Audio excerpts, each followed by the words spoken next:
बेलपत्र के पेड़ के नीचे निवास करते हैं। रविवार की अगर प्रदोष पड़ जाए, कौन से दिन?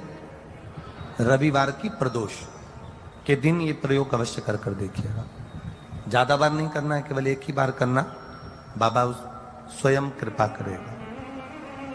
अपने मंदिर में अर्थात अपने घर के पास कोई मंदिर हो, शिवालय हो, देवालय हो, जहां शंकर भगवान विराजमान हो, शिवलिंग हो, ऐसी जगह पर अवश्य करें।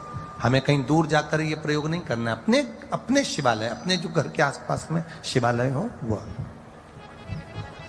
एक बेलपत्र अशोक सुंदरी वाली जगह। अब उसको अशोक सुंदरी की जगह पर भी चढ़ाने का तरीका क्या है? ये शिवलिंग है, ये जलाधारी है, ये जल बहता है, बीच में जो मोटी सी लाइन है वो अशोक सुंदरी का स्थान। ये जो भाग है षडानंद कार्तिकेय गणेश जी और कार्तिकेय जी का।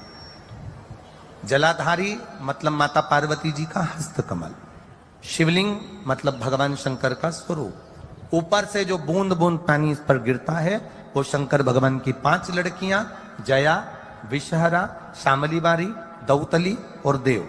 शिव जी की 5 लड़कियां ऊपर, एक लड़की शंकर भगवान की 6 नंबर की अशोक सुंदरी उनके चरणारविंद के पास, उनके गणेश, षडानंद, कार्तिकेय के मध्य में।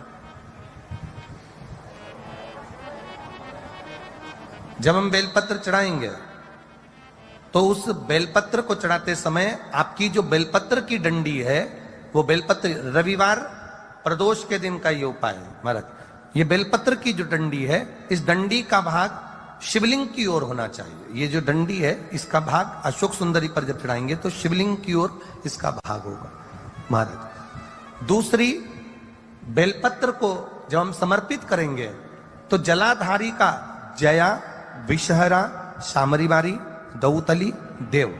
मान लो जलाधारी ऊपर नहीं है शंकर जी के, तो उसका स्मरण कर कर 5 कन्याओं का नाम लेकर जया, विषहरा, शामलीबारी, दौतली, देव, इनका स्मरण कर कर शंकर भगवान के शिवलिंग पर बेलपत्र रखेंगे।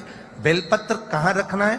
आप अगर यहां बैठे हो तो आपके विपरीत में डंडी का मुख होना चाहिए। ये बेलपत्र की जो डंडी है इसका मुख आपके विपरीत में हो। आप यहां बैठे हो तो डंडी उधर होगी, आप इधर बैठे हो तो डंडी का मुख इधर होगा, आप उधर बैठे हो तो डंडी का मुख इधर होगा। आपके ठीक विपरीत की ओर डंडी का मुख हो। ये 2 जगह बेलपत्र समर्पित करने के बाद तृतीय बेलपत्र शिवलिंग की जो जलाधारी है, जहां पर भगवान शंकर का शिवलिंग रखा है, वहां स्पर्श कराकर, केवल छुआना है, स्पर्श कराकर बेलपत्री के पेड़ के नीचे ही कोई कंकर हो, कोई शंकर हो या कोई मिट्टी का ढेला हो, नी हो, तो वहीं मिट्टी को थोड़ी सी ऊंची कर कर एक बेलपत्र बैठकर इस बेलपत्री की डंडी जड़ की ओर, मतलब जो वृक्ष होता है उस ओर इस डंडी का मुख होना चाहिए। ये 3 रविवार के प्रदोष के दिन शंकर भगवान पर चढ़ाई गई बेलपत्र से हमारा गया हुआ धन भी पुनः आने का रहता है और हमारा जो व्यापार बार बार बंद हो रहा है, शिव की कृपा से एक बार चालू तो चालू हो ही जाता है। प्रदोष के दिन अगर मालूम पड़े, रविवार का जब प्रदोष पड़ता है ना, तो कहीं आपके घर में सूखा बेर भी रखा हो, बोर रखा हो, तो शिव जी को चढ़ा देने से रोग बीमारी समाप्त होती है। रवि प्रदोष है, कहते हैं रविवार का यदि प्रदोष पर्व पड़े ना, और शिव जी को 3 चीजें रवि प्रदोष के दिन दी जाती हैं। पहले नंबर पर 1 लोटा जल, दूसरे नंबर पर प्रदोष काल में दीपदान, और तीसरे नंबर पर भगवान शंकर के नाम का उच्चारण। पंचाक्षर मंत्र या षडाक्षर मंत्र या श्री शिवाय नमस्ते। जिस दिन रविवार की प्रदोष पड़े उस दिन एक लाल वस्त्र में पीली सरसों रखकर और उसके अंतर्गत कुछ भी, एक या तो बमूल का कांटा ना मिले तो गुलाब का कांटा ही उसके अंतर्गत रखें, और उसको शिव मंदिर का स्मरण कराकर शंकर भगवान का नाम लेकर रू भेदा। तो शिव पुराण कह रही है कि उस सरसों को, कांटे को रूरू भैरव का नाम लेकर जिस व्यापार जो नहीं चल रहा है, दुकान जो नहीं चल रही है, तो दुकान के सामने उस व्यापार के सम्मुख में उसको जला दिया जाता है। ये करा जाता है रवि प्रदोष के। कौन से प्रदोष? रवि। जो सुख का भान करा, व्यापार की उन्नति के लिए, समृद्धि के लिए, लक्ष्मी के लिए इसका प्रयोग किया।